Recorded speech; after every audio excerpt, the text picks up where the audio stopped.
Hi, this is Alan Joe, and for my video for AM105, I will be deriving the Black-Scholes partial differential equation for call option prices. Before we go into the derivation, we should go over some of the terminology involved.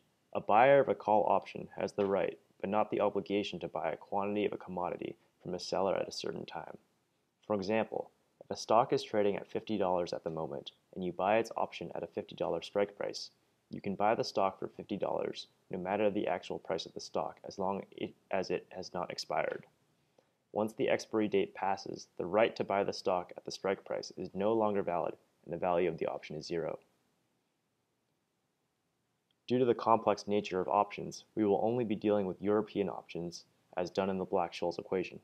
European call options allow holders to exercise the option only on the expiration date, while American call options allow the holder to exercise the option at any time during the life of the option.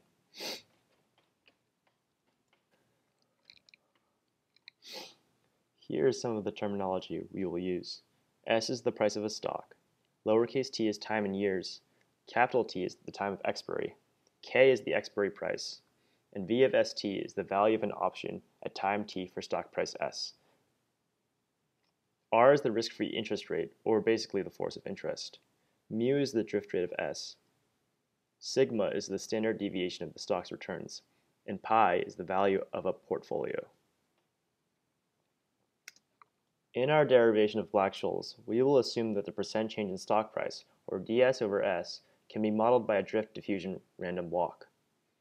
Note that the dw on the term on the right accounts for the random component of the walk, while the left is the drift velocity.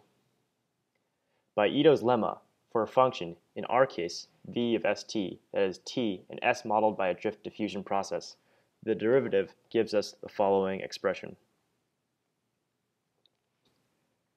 Now, if we consider a portfolio with one written call with a value v and n shares of stock, where n is equal to the partial of v with respect to x, we have the following expression: pi equals negative v plus partial v over partial s times s. Over a short period of time, delta t, we have the change in portfolio value as the equation on the bottom of the screen. Now, if we discretize our equations for ds and dv, that is, we basically change all of our d's to deltas, we get the following two equations. Now, we plug in our two discretized equations on the top of the screen into the change in value of our portfolio on the bottom of our screen. We get the following expression: delta pi equals negative partial of v with respect to t minus 1/2 sigma squared s squared double partial of v with respect to s.